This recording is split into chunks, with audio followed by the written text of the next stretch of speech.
Hello students, Ascent Education Group की online classes में स्वागत है। आज हम 11th क्लास की इंग्लिश कंपलसरी की एक poem voice of the unwanted girl पढ़ेंगे।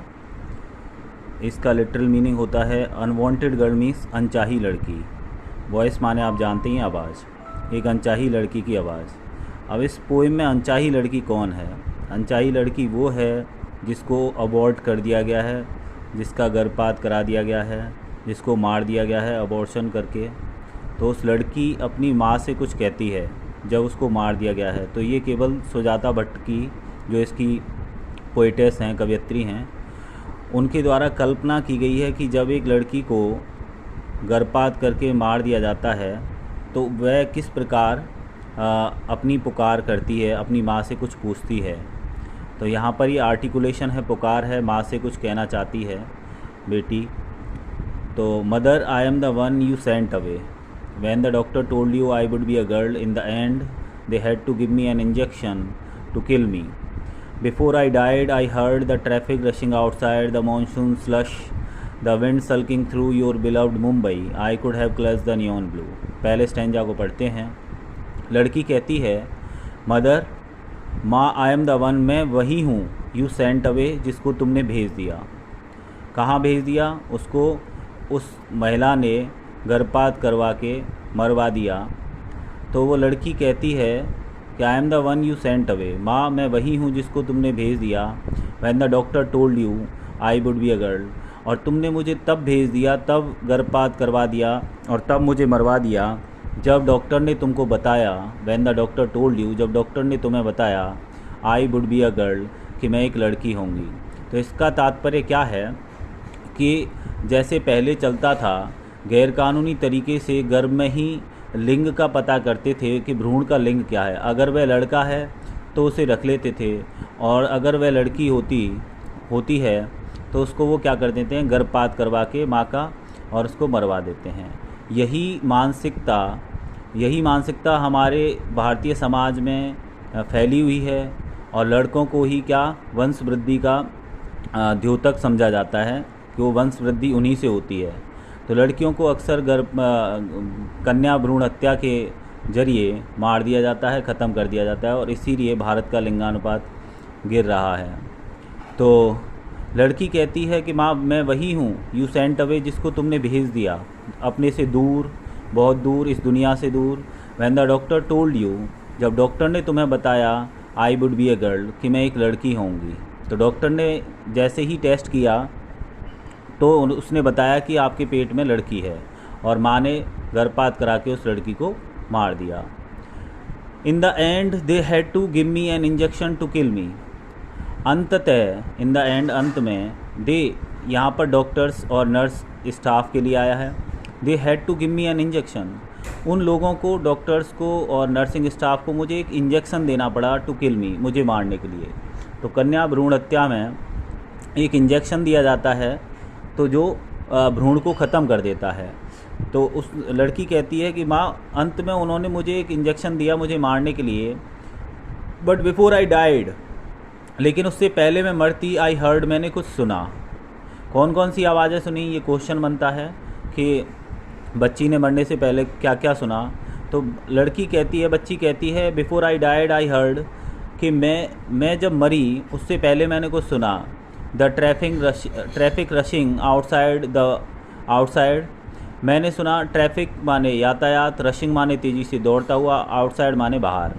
तो जिस क्लिनिक में, जिस हॉस्पिटल में गर्भपात हुआ है, उसके बाहर जो ट्रैफिक दौड़ रहा था, हालांकि ये सब कल्पना है क्योंकि उस समय भ्रूण सोचने समझने लायक नहीं रहता, उसमें बस जान होती है, लेकिन ये कल्पना है कवयित्री की, सुजाता भट्ट की, कि लड़की कहती है अपनी माँ से कि माँ, मरने से पहले मैंने बाहर उस क्लिनिक के, उस हॉस्पिटल के बाहर जो ट्रैफिक दौड़ रहा था तेज़ी से, यातायात दौड़ रहा था, वाहन जो दौड़ रहे थे, उसकी आवाज़ सुनी, कौमा। द मॉनसून स्लश, मैंने आवाज़ सुनी, मॉनसून माने मानसून में, स्लश बोलते हैं जैसे बारिश की बूंदों से जो कीचड़ हो जाती है, बर्फ़ की जो कीचड़ हो जाती है, उसको स्लश कहते हैं। तो मैंने बारिश की बूंदों की आवाज़ सुनी, और उस कीचड़ की आवाज़ सुनी, जब वहाँ पर बारिश पड़ रही थी तब उसकी आवाज़ सुनी। द विंड सल्किंग थ्रू, मैंने आवाज़ सुनी हवा की। सल्किंग थ्रू माने रूठ कर, नाराज़ होकर, कुड़ कर जाते हुए। योर बिलव्ड मुंबई, तुम्हारे प्यारे शहर मुंबई में से। अब हमें एक जानकारी मिली है कि ये जो अबॉर्शन हुआ है इस माँ का, ये कौन से शहर में हुआ है? मुंबई में। तो लड़की कहती है कि तुम्हारे प्यारे शहर से जब रूठ कर हवा गुजर रही थी, सल्क माने रूठना, कुड़ना, तो जब क्रोधित होकर हवा गुजर रही थी, मैंने उस हवा की आवाज़ सुनी। I could have clutched the neon blue. और लड़की अपनी माँ से एक संभावना बताती है कि माँ अगर तुम मुझे जन्म देती तो आई कुड हैव क्लस्ड, तो मैं पकड़ सकती थी। क्लच माने तेज़ी से थामना, पकड़ना, तो मैं पकड़ सकती थी द नियॉन ब्लू। नियॉन माने गहरा और चमकीला, ब्लू माने नीला कलर। तो यहाँ पर नियॉन ब्लू से तात्पर्य है आकाश, कि मैं आकाश जैसी ऊंचाइयों को छू सकती थी, आकाश जैसी ऊंचाइयों को पकड़ सकती थी। अगर तुम मुझे जीने का मौका देती, इस दुनिया में आने का मौका देती, तो आई कुड हैव क्लस्ड, तो मैं पकड़ सकती थी द नियॉन ब्लू, आकाश को, यानी आकाश जैसी ऊंचाइयों को छू सकती थी। पहला स्टेंजा समझ में आया होगा। दोबारा पढ़ता हूँ। Mother I am the one you sent away. माँ, मैं वही हूँ जिसको तुमने भेज दिया। When the doctor told you I would be a girl, जब डॉक्टर ने तुम्हें बताया कि मैं एक लड़की होंगी, तो तुमने मुझे अपने से दूर भेज दिया। In the end they had to give me an injection, अंततः उनको एक इंजेक्शन देना पड़ा, टू किल मी, मुझे मारने के लिए। बट बिफोर आई डाइड, इससे पहले कि मैं मरती, आई हर्ड, मैंने सुना, द ट्रैफिक रशिंग आउटसाइड, मैंने आवाज़ सुनी यातायात के बाहर तेज़ी से दौड़ने की। यस, रशिंग माने तेज़ी से दौड़ना। द मानसून स्लस, मैंने मानसून की वर्षा की छप छप की आवाज़ सुनी। The wind sulking through your beloved Mumbai, और मैंने हवा को रूट कर तुम्हारे प्यारे शहर मुंबई से गुजरते हुए सुना। I could have clutched the neon blue, और माँ अगर तुम मुझे जीने का मौका देती तो मैं पकड़ सकती थी, थाम सकती थी आकाश जैसी ऊंचाइयों को, आकाश को। दूसरा स्टेंजा पढ़ते हैं। No one wanted, no one wanted, कोई भी नहीं चाहता था, कोई भी नहीं चाहता था, पास्ट में है। कोई भी एक ऐसा इंसान नहीं था जो चाहता था टू टच मी, मुझे छूना भी, क्योंकि जब गर्भपात करा दिया जाता है तो उस भ्रूण को कोई भी टच नहीं करता। परिवार वाले तो इसीलिए गर्भपात करा के गए हैं कि उससे छुटकारा मिले, तो वो उसको पकड़कर और कोई भी मतलब ऐसी रिएक्शन नहीं देंगे जिससे उन्हें भाई दुख हो, तो वो उसको छोड़कर ही चले जाते हैं। तो no one wanted to touch me, कोई नहीं चाहता था, कोई नहीं चाहता था मुझे छूना भी, टच करना भी। Except later in the autopsy room, केवल, एक्सेप्ट माने के बजाय, किसके बजाय? हाँ, बाद में ज़रूर ऑटोप्सी रूम में मुझे छुआ गया। ऑटोप्सी रूम माने सब परीक्षा गृह, जिसमें डेड बॉडी की क्या करते हैं, ये पोस्टमार्टम करते हैं, उसे ही मतलब मेडिकल साइंस लैंग्वेज में ऑटोप्सी रूम कहा जाता है। तो उसमें डेड बॉडी में ये देखा जाता है कि उसकी मौत कैसे हुई, और जो भी अंग होते हैं बढ़िया, और अगर डेड बॉडी में से कुछ ऑर्गन्स को डोनेट करने के लिए कहा जाता है, तो इसी रूम में, ऑटोप्सी रूम में ही उस डेड बॉडी के जो ठीक ऑर्गन्स हैं, अंग हैं, उनको निकाला जाता है। तो जो लड़की कहती है, बच्ची कहती है एक्सेप्ट लेटर, हाँ बाद में, केवल बाद के बजाय ऑटोप्सी रूम में, हाँ ऑटोप्सी रूम में ज़रूर मुझे छुआ गया। When they knew my mouth would not search for anything, जब उन सब को पता चल गया, डॉक्टर और नर्सिंग स्टाफ को, माई माउथ कि मेरा मुंह, वुड नॉट सर्च कुछ भी तलाश नहीं करेगा, फॉर एनीथिंग किसी भी चीज़ की। जब उनको पता चल गया कि बच्ची मर चुकी है, भ्रूण मर चुका है, तब उन्होंने ऑटोप्सी रूम में जाकर उसको टच किया, देखा भ्रूण को, और तब उन्होंने टच किया जब वो कंफर्म हो गए, जब वो सब जान चुके थे कि इस भ्रूण का, इस बच्ची का जन्म, इस बच्ची का मुंह अब किसी भी चीज़ की तलाश नहीं करेगा, ना ही दूध की, ना ही वह पुकारेगा, ना रोएगा, वह अब मर चुकी है। तो इसलिए उनको जब विश्वास हो गया, तब उन्होंने जाकर ऑटोप्सी रूम में उसको छुआ। And my head could be measured, और मुझे इसलिए छुआ क्योंकि मेरा सिर झुकाकर वो नापा जा सके। एंड बेंट कट अपार्ट, और झुकाकर काट कर, कट माने काट कर, अपार्ट माने अलग किया जा सके। तो मैंने बताया ऑटोप्सी रूम में अंगों की जांच पड़ताल की जाती है और कोई भी बेहतर अंग निकाल लिया जाता है। तो my head could be measured, हाँ उन्होंने मुझे छुआ इसलिए कि मेरा सिर को मापा जा सके।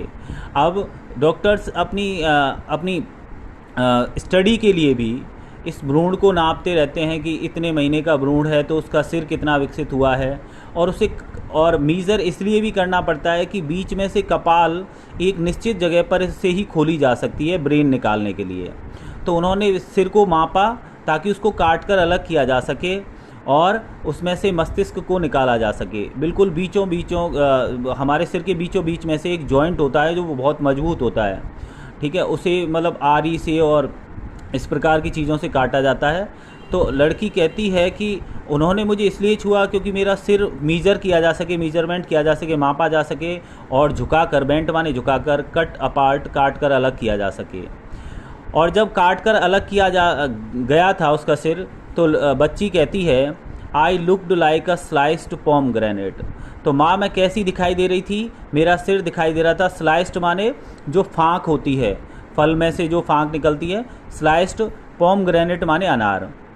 तो मैं एक ऐसे फाँकदार, जैसे अनार को खोल लेते हैं तो अनार को खोलने पर उसके लाल लाल बीज नज़र आते हैं, जब उसका सिर खोला गया तो खून और इस प्रकार की चीज़ें नज़र आईं जब, तो उसका सिर ऐसे नज़र आ रहा था जैसे किसी ने अनार खोल दिया हो। तो वह अपनी तुलना करती है कि माँ मेरा सिर ऐसे नज़र आ रहा था, I looked like a sliced pomegranate, कि किसी ने अनार की फाँक खोल दी हो, अनार को खोल दिया हो, मेरा सिर ऐसे नज़र आ रहा था। The fruit you never touched, और मैं एक ऐसा फल नज़र आ रही थी जिसको माँ तुमने कभी छुआ भी नहीं, क्योंकि वो तो गर्भपात करा के उस बच्ची को यहीं पर छोड़कर, भ्रूण को छोड़कर चली गई। तो बच्ची कल्पना करती हुई आवाज़ देती है कि माँ मैं एक ऐसा फल थी, यू नेवर टच्ड, जिसको तुमने आज तक नहीं छुआ, कभी नहीं छुआ।